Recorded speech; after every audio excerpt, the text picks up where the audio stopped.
Chipotlanes, everyone. Chipotlanes. That's top tier. Chipotlanes, everyone. Chipotlanes. That's top tier.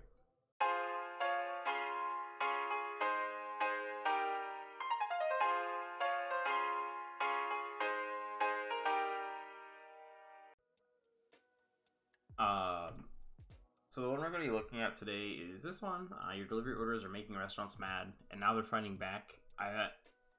I'm pretty curious about this. But yeah, we're going to delve into this article put out by CNN. Your delivery orders are making restaurants mad. Now they're fighting back. And I find it hard to believe that we're mad.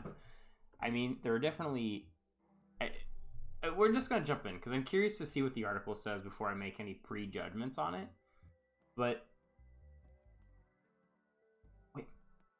Wait, what? Because without delivery, I think a lot of restaurants would have shut down. And a lot of restaurants did have to shut down because they didn't have the capacity to do what they were doing at restaurant level as to go.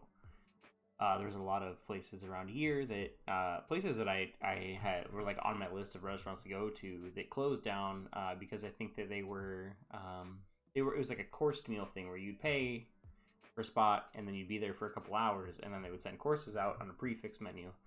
And places like that didn't last, unfortunately. So without all of these to-go options, I think a lot more places would have closed.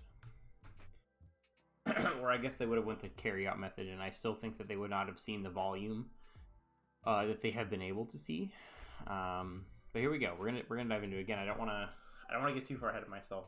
Maybe this article knows what it's talking about. So don't let me down, CNN. We'll see. Early in the pandemic, when eateries were forced to shut their doors, delivery became a lifeline. It's true. That's exactly what we're just saying. Restaurant operators scrambled to set up delivery channels from scratch or promote ones that previously existed. Yeah, and I feel like that's pretty easy, as far as I know, to like set up accounts. I could be wrong, because I do know that there is some, like when we signed up for one in the past, they actually sent out a team to take photos to put up on the app. So, I mean, I guess there's more to it than just clicking a couple buttons, and then they have to bring the iPads or what have you. Here's where you can get boozy Mountain Dew first. Sorry, this completely threw me off. This is a read later thing. Anyway. But there was a reason that many restaurants hadn't focused on delivery before the pandemic. Delivery is a pain. It's expensive since restaurants have to hire drivers or outsource to third-party providers like DoorDash or Grubhub, which charge a fee that cuts into their already razor-thin margins. I mean, that's true. And I have a feeling, like, I don't want to assume, but I have a feeling that DoorDash and Grubhub and Uber Eats and all these kind of delivery apps probably raised the amount of money, like the cut that they get. Even now, like when I order from Grubhub or Postmates, whatever, it costs so much more than it used to with all these extra delivery fees and charges. And some of it is added on for the restaurant's benefit. We had like, at one of the past restaurants I worked at, we had like an extra charge for entree items. There was like an extra dollar charge. That we were able to tack on. They went straight to the restaurant. But they had phased that out, and we kind of had just been like grandfathered into that. So I mean, so I'm not sure where all the fees and things are now and kind of how it works. I've never had to set it up. That was kind of one part of the whole piece of the puzzle that I wasn't super a part of, unfortunately. So I don't know how a lot of that works. We had somebody that kind of dealt with that. I've had to deal with their customer service a few times for like Postmates. Honestly, not super helpful. And usually took multiple phone calls and emails to kind of get stuff sorted out sometimes. But, when they're dealing with, hundreds or thousands of restaurants, it's a lot. It's also stressful for employees who must balance taking care of in-store customers while filling increasing numbers of to-go orders, and when deliveries go wrong, the restaurant takes the blame. Whether or not it's their fault. That's not true. That's actually not true. Okay, from a consumer standpoint, I could see the consumer blaming the restaurant, but as soon as that food leaves the restaurant, it's out of our hands. Like there's nothing we can do. So if it gets shaken around, dropped, delivered to the wrong house, person, whatever, that's not on us anymore. Um, so like we had like a pretty rigorous system for all our to-go orders, um, where like everything was labeled. We would tape the receipt to the bag with the number, the delivery number or whatever, and then as items went in, they would get crossed off, and then it was always double checked before it left. There was a lot of issues where drivers would come up and like, "Hey, we're picking up this order," and some employees would be like, "Oh, are you here for order, like 1, 2, 3, 4?" And they'd be like, "Yep, that's it," and then they take it and go. But really, they were there for like order, 7, 8, 9. So we started asking them for the number, and we did have a lot of issues too with drivers that were very rude. We had drivers push past guests and customers. That's the same word. I don't know why I said it twice. And a lot like there is the ability to report drivers, and we had to like call customer support and insist that somebody could not deliver ever again. Bottom line, people can't be trusted. What's up, Alone in the Corner? How you been, man? Long time no see. How are things? So from a consumer point of view, and even like when I go through and read reviews when I'm ordering online, a lot of the reviews are rather silly. Blaming the restaurant, being like, "Oh, my fries were soggy or they weren't crispy anymore." And it's like, well, when you put a fried food in a closed container, the heat and stuff sort of just steams them, making them soggy. And there's the only alternative so they're not soggy is to use a vented box. But then you have cold fries, so it's either hot, like warm and kind of like soggy limp fries, or cold crispy fries. And there's like, what do you do? Fries are only good fresh, right? And I've had acceptable fries to go. Actually, I think the best thing, like sort of fried potato I've had, are like JoJo's, because they're not super crispy already, and you kind of just want them soft, and they were pretty choice.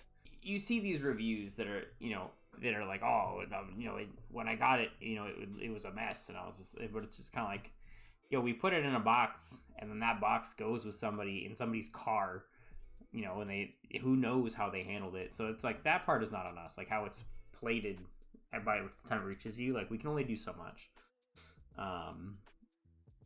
But customers, on the other hand, don't see it that way. Delivery is convenient, it's usually pretty fast, and perhaps best of all, they can do it through an app without ever having to talk to a person. This is my favorite part. With somebody that has like, essentially self-diagnosed social anxiety, this is great. This is really great. I love not having to talk to people. But at the same time, I realize that it is to go, and there is travel time, and it's not going to be as good as it would be if I was sitting at that restaurant. So the thing about a lot of reviews that I have noticed and like I've read through is they're made by very ill-informed people. My all-time favorite review that I have ever read was for one of my favorite Chinese food restaurants that I frequently order from, and I noticed they had dropped a lot of stars, and I was kind of reading through, and a lot of the complaints was like, "Oh, my like orange chicken was kind of soggy," and I was like, "Well, what do you expect when you take a fried piece of chicken, coat it in sauce, put it in a box, and then transport it?" Stupid. But my all-time favorite review, okay, now get this, 1-star review. I don't think they actually fried my fried rice in a fryer. It didn't taste like it was fried. 1 star. Like, are you serious? Are you mental? Like, how does a person type that?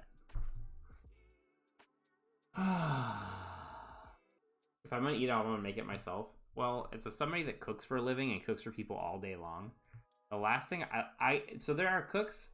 Okay, so there are cooks that like to cook at home. There's home cooks. There's professional cooks. There's people that like to do it across the board. I hate cooking at home, especially if I'm by myself. I don't mind if I'm cooking, for my daughter or for friends or for family, because then I can share it. But when it's just me, like, I'm always disappointed in what I make. It's never as good as I wanted. It always makes a mess, and it's like I don't want to clean up when I'm all done because I'm tired from cooking, and I'm disappointed by the meal. So fuck it, I'm just gonna order food.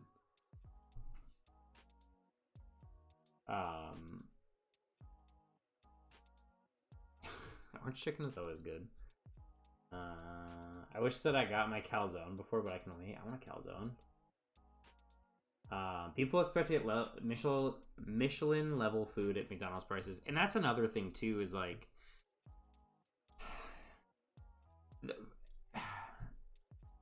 with food costs rising right now and the delivery prices rising, it is getting so expensive to get food delivered. And I think that ultimately is going to end up hurting restaurants. But I mean, they can't really do anything about it because they need to, combat the raising food prices with raising menu prices, and then also raising prices to combat the amount of money that Grubhub and Postmates and stuff takes from the sales. So I think that's why it's so expensive right now too. Is like it's so expensive to order food. I get that, but I can't afford to eat out much. That is fair. I can't either. Here we are. Jokes on all of us. I ordered to go because I like being disappointed in my choices. So what you're saying is party at my place just to try my look. If y'all want to come over, I'll make some food. That's all I'm saying. I might need help getting the ingredients. But let's do it. What do you guys want? Let's see. Although dine-in restrictions in most places have eased, delivery rates remain higher now than they were pre-COVID. In 2019, delivery accounted for about 7% of total U.S. restaurant sales, according to Euromonitor International. No idea what that is. After a spike in 2020, it settled at nearly 9% in 2021. It's 2%. That's pretty 2%. For last year, the company's 2021 food service data has not been published. So whether restaurant owners like it or not, delivery is here to stay. So I think that 2% though is like so many people, I don't want to say forced, but so many people had to learn how to use it that weren't using it. And because I think there was a clear line of people that knew how to use it and were using it. And then there were a lot of people that were like, kind of skeptical about it. And then there's a lot of people that didn't understand how the apps worked. Like my parents, didn't get it. They don't understand. They didn't trust it, and all this stuff. And I think that a lot of people had to kind of just be like, well, if I want to not cook tonight, I guess this is my only option. So I think that, and then that there's a chunk of people that are like, oh, I'm not going out to eat ever again. And there's also a lot of people too that are still too that are still worried about going out to eat, which is a very I can't think. I'm at a loss for words right now.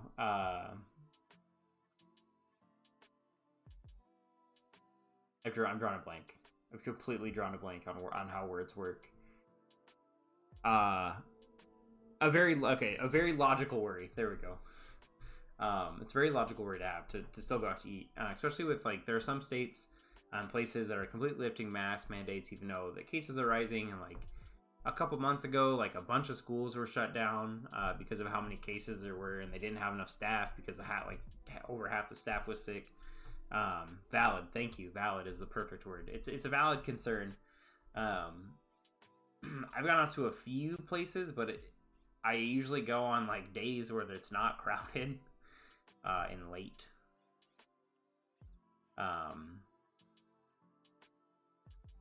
Right here. Yeah. Boom. I had to read a smidge more down. Consumers have become accustomed to getting products delivered to their homes. Yeah, that's another thing too.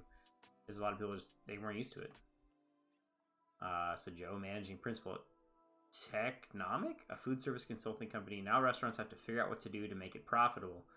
And that's the thing, is like, the hard part about the to-go stuff is it takes out a big part of customer or guest interaction. You know what I mean? Like, you don't have that chance to kind of win them over with those interactions. So then it's just the food, which is fine, but again, it's not going to be as good as if you went to sit down and eat and it is shipped to you. So you're losing a lot of what makes the dining experience, and I don't really know what a restaurant could do. They could make deals, they can do all kinds of promos. But the problem is then you'll see profits lost because they're doing all these deals and promos, but that means, usually lower food prices on the menu, and it's getting more and more expensive to bring ingredients in, especially some get harder and harder to find. We just unless something has changed, there's almost a huge avocado crisis earlier this week, where we were going to stop bringing in avocados from Mexico, which is where we get a huge portion of our avocados. And then they decided, okay, never mind, we're gonna let the avocados come in, and they were gonna be astronomically expensive because I think they only grow them in like one part of Florida or California or something, and it's a small amount of avocados that aren't doing well or something. So and there's all kinds of little things like that where it's really affecting food prices a lot. So it's gonna be, I think we're just gonna keep seeing menu prices kind of go up as they try to combat that, or they try to make better deals in contracts with these to-go companies. I know some of them will give you a better cut if you're like, you're my sole delivery app for this restaurant. So there are some things like that you can do. But yeah, I guess I didn't really think about this either, is they can also find ways to convince customers to choose carry out or drive through instead. So yeah, trying to bring them into the restaurant would be a big win, I think. Wow, Twitch streamer actually learn stuff. I definitely try. And I like, for anybody that doesn't know, because I don't think I've ever really talked about it recently since I've started doing these. I have a little over 10 years of experience in the restaurant industry, with a good chunk of it in management positions. I've ran a kitchen for a Michelin star chef, where I was really integrated in a lot of the kind of behind the scenes stuff as far as ordering and setting up our kind of like inventory, checking prices, stuff like that. So I have a pretty good base knowledge of a lot of things. There are plenty of things too that I don't have a base knowledge of, but I won't try to like fool you guys. I'll let you guys know when stuff's kind of past my expertise. Let's see. Okay, where are we? I actually love to cook, but I don't like doing it for a living. I mean, that's fair. There's plenty of just at-home cooks that like professional cooking is not for them. All the free money that was handed out also drove up prices quite a bit.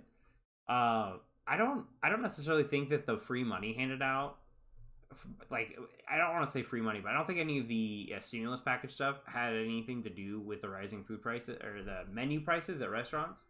There was a pretty huge impact on one, delivery companies, and two, farmers.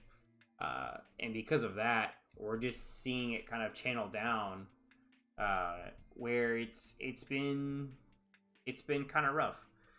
It's getting exceedingly hard to bring certain products in, and since they're more rare, harder to get in, they're selling it to us, the restaurants, at a higher price, which then is like, oh man, if I'm paying, if I was paying 50 cents for an avocado, and now I'm paying $2 for an avocado, I've got to make that cost up somehow. And the only way that we can is, one, either stop providing avocados, so we don't lose money on them, or two, raise the price on whatever it uses avocados, whether it's an add-on or already in the dish. Just because there's stuff that's just really hard to get right now, and with like our purveyors are struggling to get drivers, so they're trying to, I think they're like trying to bring people in with higher pay, which means that, you know, it's going to cost even more to us to get stuff. So there's all kinds of stuff, factors in it that are behind the scenes that like nobody really thinks about, that like I deal with personally on a daily basis, because I'm, you know, trying to call 3 different purveyors to see if anybody can get me, you know, 1 gallon of apple cider vinegar, or does anybody have a 4-pound tub of goat cheese that doesn't cost $100? Let's see, for example, Chipotle used to charge it like $5 or so for guac. Now they charge almost $70. Yeah, it's because avocados are insane right now. And we'll probably see a bit more of an increase because, again, so we'll cover it now. So if anybody doesn't know, earlier this week, there's like one place that we get our avocados from in Mexico, and we have apparently an American avocado inspection team, and somebody on that team was threatened. Their lives were threatened, and so the U.S. government was like, "Nope, we're done getting avocados from you. We're not getting any avocados from you guys anymore until you guys fix this." So then the governor or mayor of that town was like, "Whoa, we're gonna get to the bottom of this because we're an avocado farming town, and if you guys don't buy our avocados, we're kind of fucked." So within 3 or 4 days, they opened it back up to us getting avocados. So I don't know if there's going to be this weird gap where we don't have any avocados for a hot minute, and what we do have is going to be super expensive, or what. I'm not sure what the repercussions of that is going to be. I also haven't checked up on that story in a few days, but I haven't seen anything develop, and I haven't heard anything from my purveyors. I need a whole global foods feast. Yo. The problem with delivery, that during the pandemic, restaurants had to shift to delivery or takeout model to survive. Yes. They didn't necessarily do the most efficient adjustment. It's probably fair to say. I mean, they probably are like, ah, shit, quickly make contracts, go. For some restaurants, the economic of delivery simply don't add up. Third-party providers charge fees which can be as high as 30%. That's nuts. Restaurants, particularly independent ones, already have a thin margin. For some, delivery fees can mean operating in the red. This is true. We do run things super close to the line, and that's why a lot of the times we're understaffed, because it's either like, you know, one day it can be crazy busy, and the next day you can do, you know, 1/8 of the sales that you were doing. Let's see. Certain measures have been put in place to help make delivery less expensive for restaurants. Cities have been capping fees at lower rates. Oh, that's pretty sick. Third-party providers have also started offering lower rates for limited services, allowing restaurants to opt in for more affordable, if less extensive services. Some restaurants are able to negotiate lower rates directly. Others pass costs on to consumers, which is where all these added extra fees come into when you order food to go, which is a one way, I suppose, that could drive people to be like, well, I'm not paying all this extra stuff, so I'm just going to come through the restaurant instead, which is pretty smart. I've definitely just gone into a restaurant instead of ordered to go because it was costing like triple what it would be if I just went to go pick it up. Another problem with outsourcing delivery is that when the circumstances outside of a restaurant's control go wrong, their own costs and spike. Starbucks CEO Kevin Johnson walked analysis through a recent scenario that increased costs for the coffee chain during a February call. Our third-party delivery providers had Omicron-related staffing shortages impacting their ability to fulfill a portion of our distribution needs. This required us to greatly increase the use of much more expensive alternative delivery solutions in order to meet stronger consumer demand. Ultimately, disruptions meant a rapid increase in cost. I didn't even think of that. That's kind of wild. That's interesting to think of.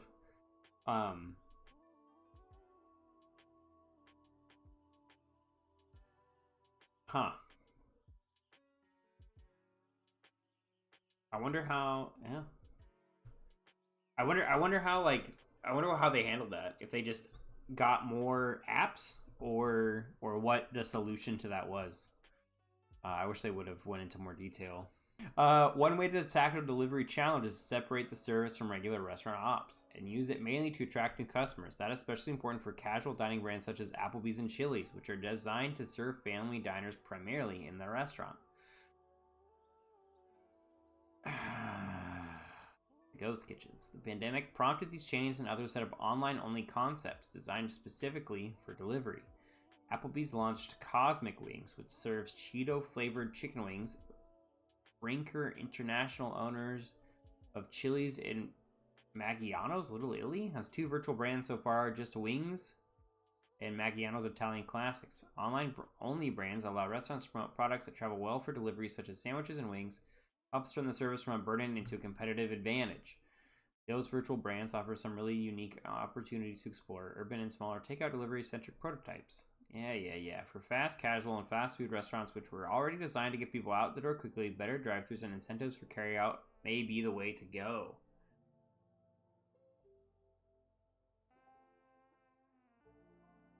Yeah, what a way to try and rebrand the rep of Ghost. Yeah, exactly. Yeah, okay. Yeah, okay, Applebee's. As if this isn't already an appetizer on your menu. Get the heck out.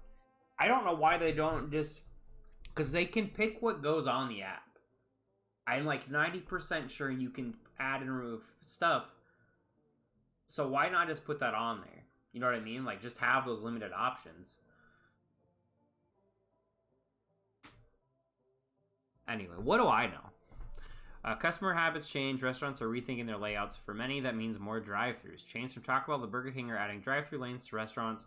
I've noticed this. There are so many lanes and so many boards. I cannot imagine being a fast food worker right now and having to handle more than one board. I don't know how, 'cause I've done fast food. I ran the drive-thru. Like, taking orders, helping people at the window, and like we didn't have the multi-windows like a lot of McDonald's had. So it was like, this was at Dairy Queen. So I'd be making ice cream, taking orders, and cashing people out at the window all at the same time. I could not add another board. I would have lost my mind.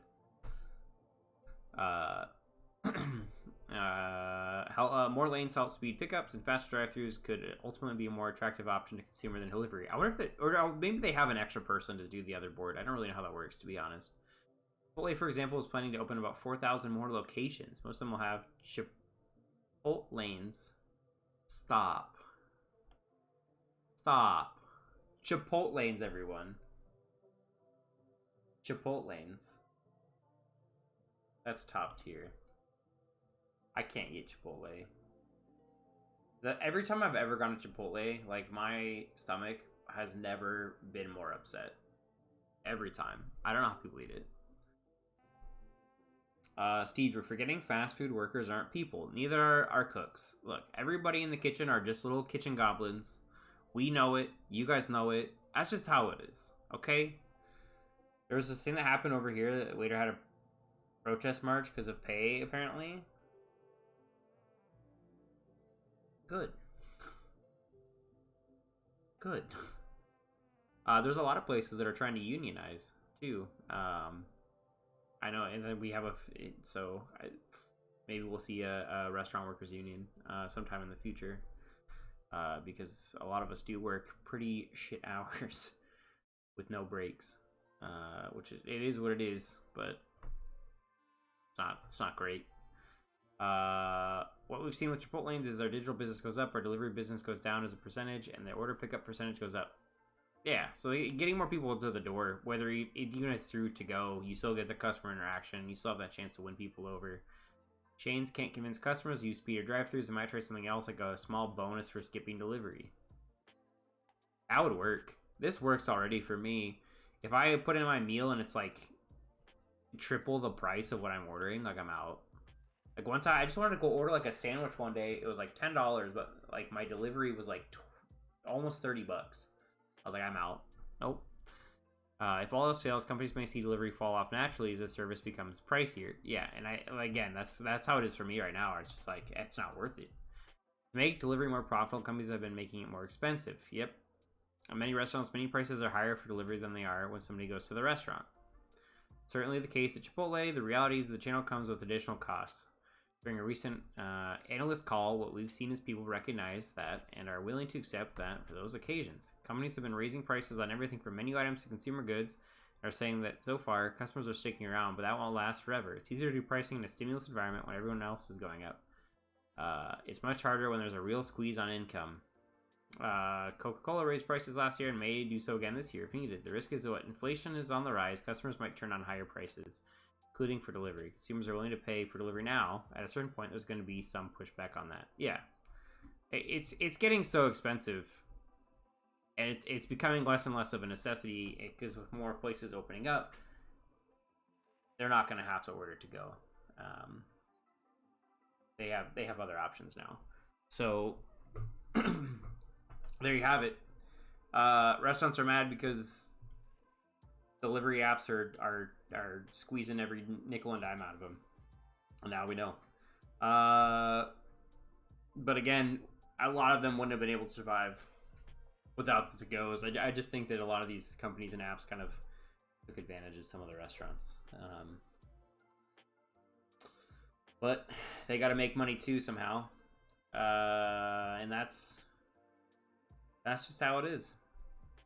Kind of a sad reality. The restaurant industry is, I feel like, kind of in shambles right now. And no, I feel like nobody really knows how it's going to shake out. Maybe it will just go back to how it was. Maybe it's going to be all ghost kitchens. I think only time will really tell.